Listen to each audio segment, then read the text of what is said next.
Hi friends, welcome back to my channel happy views channel. Romance lust versus love part 18 ఈరోజు ఎపిసోడ్లోకి వెళ్ళిపోదాం. ఏ పార్టీలోకి వెళ్ళినా కూడా మీ విరాట్ గురించే మాట్లాడుకుంటున్నారు అంట.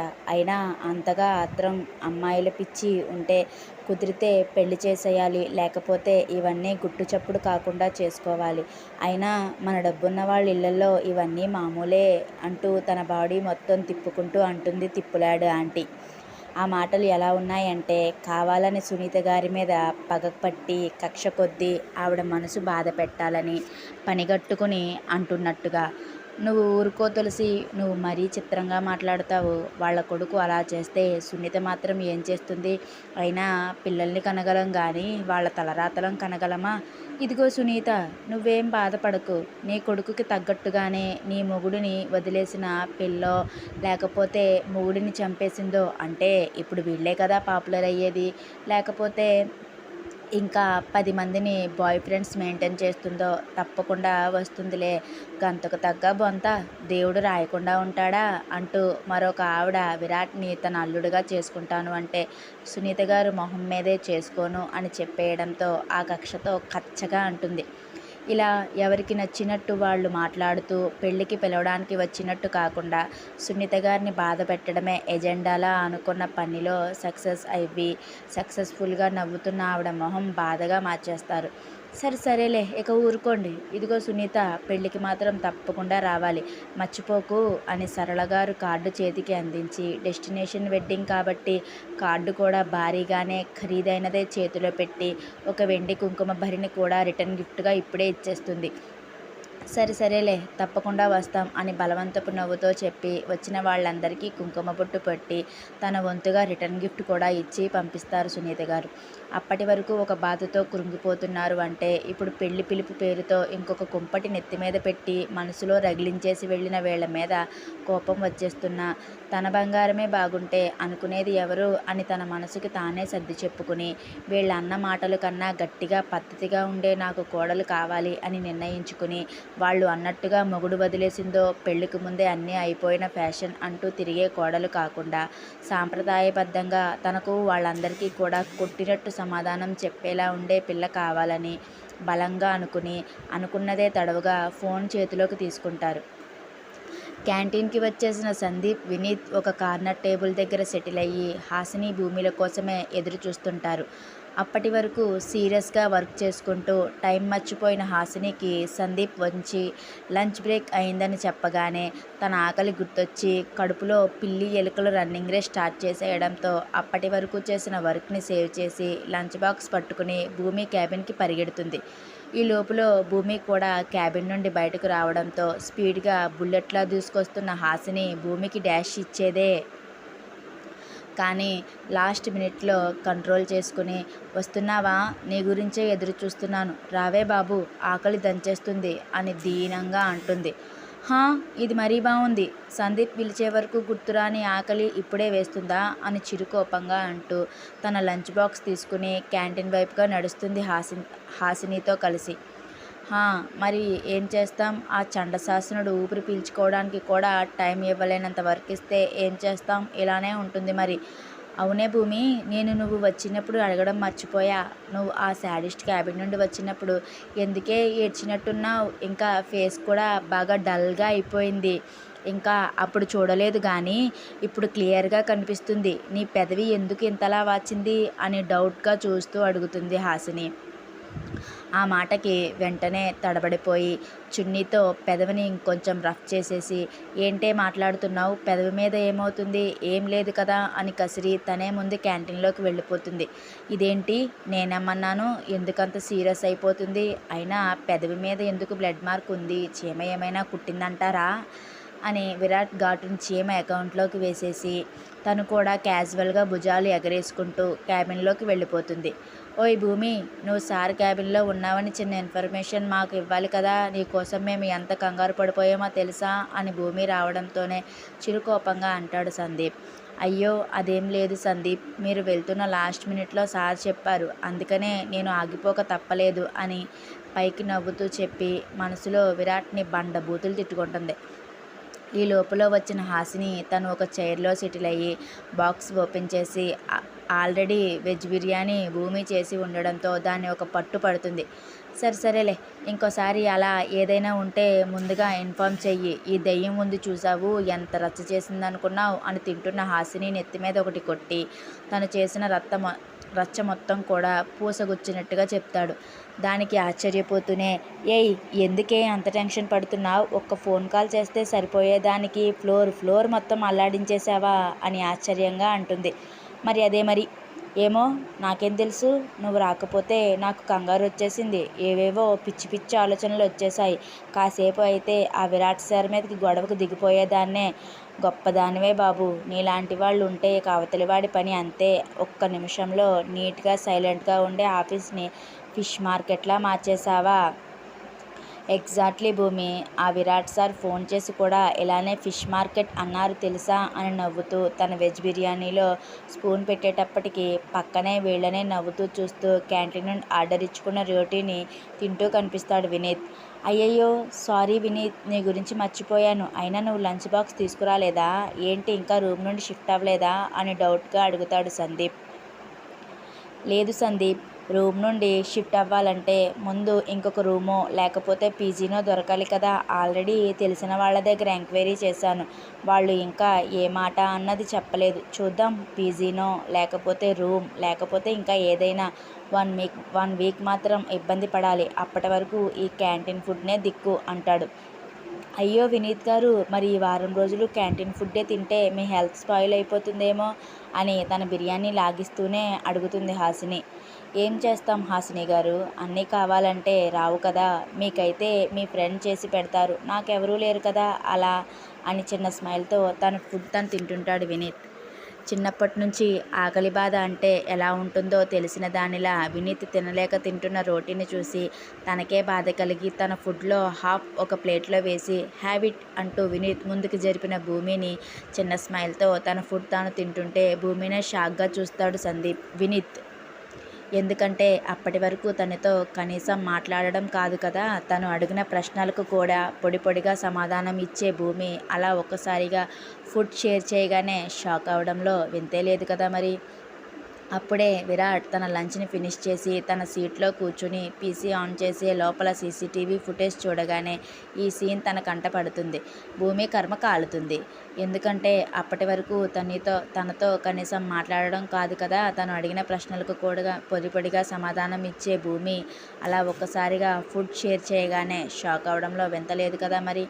అప్పుడే విరాట్ తన లంచ్ ఫినిష్ చేసి తన సీట్లో కూర్చుని పీసీ ఆన్ చేసే లోపల సీసీటీవీ ఫుటేజ్ చూడగానే ఈ సీన్ తన కంట పడుతుంది. భూమి కర్మ కాలుతుంది. ఆ సీన్ చూడగానే కళ్ళను చిన్నవి చేసి వినీత్తో నవ్వుతూ మాట్లాడుతున్న భూమిని చూసి పళ్ళు పటపటా కొరుకుతాడు. వెంటనే తన ఛాంబర్లో ఉన్న బెల్ నొక్కగానే ప్యూన్ గబగబా లోపలికి వస్తాడు. వచ్చిన ప్యూన్తో ఏదో చెప్పి వెంటనే లంచ్ బ్రేక్ అయిన వెంటనే నా క్యాబిన్లో ఉండాలి, అర్థమవుతుందా అని బేస్ వాయిస్తో చెప్పగానే ఓకే సార్ అని భయంగా చెప్పి ప్యూన్ వెళ్ళిపోతాడు. ఫ్యాషన్ అంటే తిరిగే కోడలు కాకుండా సాంప్రదాయబద్ధంగా తనకు వాళ్ళందరికీ కూడా కొట్టినట్టు సమాధానం చెప్పేలా ఉండే పిల్ల కావాలని బలంగా అనుకున్నదే తడవుగా ఫోన్ చేతిలోకి తీసుకుంటారు సునీత గారు. వెంటనే ఒక నెంబర్కి కాల్ కలిపి చెవి దగ్గర పెట్టుకుని అవతల వాళ్ళు లిఫ్ట్ చేసే వరకు కూడా ఎదురు చూడలేక అటు ఇటు తెగ తిరిగేస్తుంటారు సునీత గారు. అటువైపు ఉన్న వ్యక్తి ఫోన్ చేతిలోకి తీసుకుని కనిపిస్తున్న నెంబర్ చూడగానే నొసలు ముడిపడడంతో పాటు ఈవిడ ఎందుకు ఇప్పుడు ఫోన్ చేస్తుంది అని అనుకుంటూనే లిఫ్ట్ చేసి ఎవరు అని అడుగుతుంది. దానికోసమే ఎదురు చూస్తున్న సునీత గారు వెంటనే అమ్మా రేఖ, నేను అత్తయ్య మాట్లాడుతున్నాను, మీ అత్తయ్యని గుర్తుపట్టలేదా అంటూ ఆప్యాయంగా అడుగుతారు. అత్తయ్య బాగున్నావా అని అడగడం మానేసి అత్తయ్య నువ్వెందుకు కాల్ చేశావు అని అనుమానంగా అడుగుతుంది రేఖ. తన తండ్రికి చెల్లెలు, సొంత మేనత్త, మేనకోడలు అయి ఉండి కూడా ఎందుకు ఫోన్ చేశావు అత్తయ్య అని అడుగుతున్న తన తీరులోనే వాళ్ళ మధ్య ఎంత దూరం ఉందో గుర్తొచ్చి విరక్తిగా నవ్వుతూ అమ్మ రేఖ బాగున్నావా, ఇక అన్నయ్య వదిన ఎలా ఉన్నారు అని ఆప్యాయంగా అడుగుతారు. బాగున్నారు, చాలా బాగున్నారు. అయినా ఇప్పుడెందుకు ఫోన్ చేశావు, నాకెందుకు చేశావు, ఈ ప్రశ్న అడగాలనుకుంటే మా డాడీకి చేయొచ్చు కదా అని పొగరగా అడుగుతుంది రేఖ. అయ్యో సారీ రేఖ, నా మొబైల్లో ఫోన్ నెంబర్ నీదే టక్కున గుర్తు వచ్చింది. అందుకనే నీకు చేసేశాను. ఇంతకీ నీ చదువు ఎలా జరుగుతుంది? బాగుందా? ఇక్కడి నుండి మధ్యలో వదిలేసి వెళ్ళిపోయావు కదా, అదంతా పూర్తి చేసేసావా అంటూ ఒక్కసారి కూడా తనని అత్త అని పిలవని తన మాట తీరుని గమనిస్తూ అడుగుతారు. హా, నా చదువు సంగతి ఇప్పుడెందుకు? అయినా ఈ విషయం మాట్లాడడానికి ఫోన్ చేసావా? సారీ, నేను చాలా బిజీగా ఉన్నాను. ఫోన్ పెట్టేయ్. కావాలంటే మా డాడీకి ఫోన్ చేసి మాట్లాడుకో అని రెక్లెస్గా ఆన్సర్ ఇచ్చి ఫోన్ కట్ చేసేసి తన ఎదురుగా ఉన్న బాయ్ ఫ్రెండ్ మూతిలో నోరు పెట్టేస్తుంది. నచ్చినంతసేపు పెదాలను జుర్రుకున్న తర్వాత, ఏంటి రేఖ, ఎవరు అంత డిస్టర్బ్గా ఉన్నావు అని తన బాయ్ ఫ్రెండ్ రేఖను ఒడిలోకి లాక్కుని వీపు నుండి నడుము నుండి ఎత్తుల వరకు తడిమేస్తూ మత్తుగా అడుగుతాడు.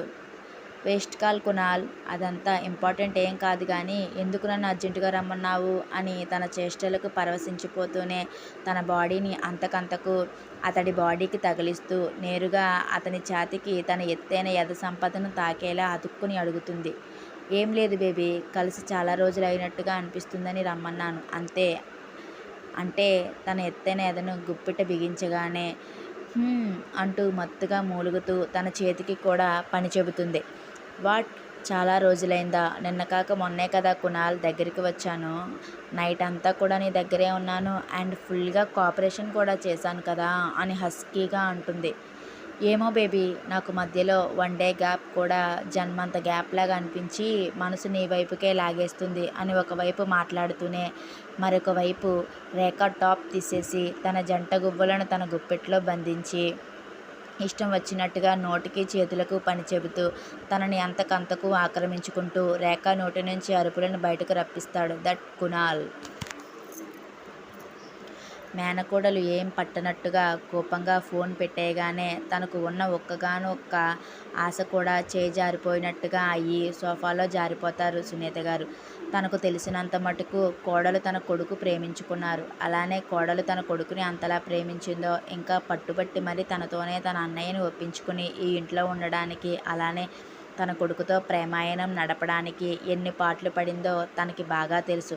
అటువంటిది మళ్ళీ తానే సడన్గా ఇంట్లో నుండి ఎందుకు వెళ్ళిపోయిందో తెలియకపోయినా ఉన్న చివరి ఆశగా తన కొడుకుని పెళ్లి చేసుకోవడానికి ఒకప్పుడు ప్రేమించిన ప్రేయసిగా ఒప్పుకుంటుందేమో అని. అలా అయితే తన అన్న వదినలతో మాట్లాడి వాళ్ళందరి మొహం మీద చెప్పుతో కొట్టినట్టుగా కొడుకు మేనకోడలు పెళ్లి జరిపించాలని ఎంతో ఆశతో ఫోన్ చేశారు. కాకపోతే ఆ ఆశ కూడా వెంటనే ఆవిరైపోయేలా మాట్లాడింది రేఖ. ఏంటి భూమి గారు, ఇది నిజమేనా? మీరు నాకు ఫుడ్ షేర్ ఇస్తున్నారా అని ఇంకా నమ్మలేనట్లుగా అడుగుతాడు వినీత్. హలో వినీత్ గారు, మీరు చాలా ఎక్కువ ఊహించేసుకుంటున్నారు. కానీ మా భూమి ఎక్కడైనా కోపంగా ఉండగలదేమో, ఎదుటివారి ఆకలి తీర్చడంలో మాత్రం అందరికన్నా ఒక అడుగు ముందే ఉంటుంది అంటుంది హాసిని. నాకు తెలిసి మీకు రూమ్ సెట్ అయ్యే వరకు కూడా తనే మీకు భోజనం తీసుకురావాలని కూడా ఫిక్స్ అయిపోయి ఉంటుంది. ఏం భూమి, అంతే కదా అని తింటూనే అడుగుతుంది హాసిని. దానికి భూమి చిన్నగా నవ్వుతూ, అవును వినీత్ గారు, మీరు ఫుడ్ విషయానికి ఇబ్బంది పడాల్సిన అవసరం లేదు. మాతో పాటు రేపటి నుంచి మీ రూమ్ దొరికే వరకు, అలానే మీకు ఇంటి ఫుడ్ దొరికే వరకు కూడా నేనే మీకు ఫుడ్ తీసుకొస్తానులే అని చిన్న స్మైల్తో చెప్పి తన బిర్యానీ తను తింటుంది. ఈ సీనే మన విరాట్ బాబు కళ్ళల్లో పడుతుంది. థ్యాంక్ యూ భూమి, బట్ నీకు ఇబ్బంది అయిపోతుందేమో అని చిన్నగా అంటాడు తన ఇబ్బంది చూడలేనట్టుగా. నాకేం ఇబ్బంది లేదులేండి. కావాలంటే మీరు తిన్నదానికి ఈవినింగ్ స్నాక్స్ మాకు ఇప్పించేయండి, దానికి దీనికి చిల్ అయిపోతుందిలే అని అంటూ అప్పటికే తన లంచ్ అయిపోవడంతో బాక్స్ క్లోజ్ చేసేసి చేతులను వాష్ చేసుకుని వచ్చి వాళ్ళ దగ్గర తీరుగ్గా కూర్చుంటుంది హాసిని. వినీత్ హాసిని మాటలకు చిన్న స్మైల్ ఇచ్చి థ్యాంక్ యూ భూమి అని మళ్ళీ మరొక్కసారి భూమికి థ్యాంక్ యూ చెప్పి అదే మహాప్రసాదంలో భావిస్తూ ఒక్కొక్క మెతుకు తింటూ నెమ్మదిగా భూమి మీద తెలియకుండా కలుగుతున్న ఇష్టానికి ప్రేమని పేరు పెట్టుకోవాలో వద్దో అన్న కన్ఫ్యూజన్ స్టేట్ వరకు వచ్చేస్తాడు. లంచ్ బ్రేక్ అయ్యేటప్పటికి నలుగురు లంచ్ కూడా కంప్లీట్ అయిపోవడంతో ఇంకొక 5 minutes ఉంది అని కాసేపు విరాట్ ఎందుకు ఆపాడో, తను ఏ వర్క్ చేయించుకున్నాడో భూమిని గుచ్చి ప్రశ్నలు వేసి నలుగురు కూడా క్యాబిన్కి వచ్చేటప్పటికి భూమి కోసమే ఎదురు చూస్తూ ప్యూన్ ఎదురుగా పాతుకుపోయి కనిపిస్తాడు. ప్యూన్ని విచిత్రంగా చూస్తూనే సందీప్ ఇంకా వినీత్ హాసినీలు తన క్యాబిన్కి వెళ్ళిపోతే భూమి కూడా ఏం పట్టనట్టు తన క్యాబిన్కి వెళ్ళిపోయేంతలో భూమి మేడం, మీకోసమే నేను ఇక్కడ ఎదురు చూస్తున్నాను అని ఆపేసి మరీ చెబుతాడు అతడు. ఏమైందండి, ఏం కావాలి అని డౌట్గా అడుగుతుంది. అసలు అక్కడ ప్యూన్ని తను ఇప్పుడే చూడడం, దానికి తోడు మార్నింగ్ జాయిన్ అయిన తన కోసం ప్యూన్ లంచ్ బ్రేక్ అయ్యే వరకు ఎదురు చూడడం, దానికి తోడు తన క్యాబిన్ వరకు నిలబడి తన కోసం చూడడం వింతగా అనిపిస్తుంది. మరి ఏం లేదు మేడం, నా పేరు ఈశ్వర్, మీరు అలానే పిలవచ్చు. విరాట్ సార్ మిమ్మల్ని పిలుస్తున్నారు అని భూమి గుండెల్లో బాంబు పేల్చి ప్యూన్ చల్లగా తన లంచ్ తినడానికి వెళ్ళిపోతాడు. Thank you friends. More videos కోసం నన్ను సబ్స్క్రైబ్ చేసుకుని ఎంకరేజ్ చేయండి ఫ్రెండ్స్. అండ్ నెక్స్ట్ పార్ట్లో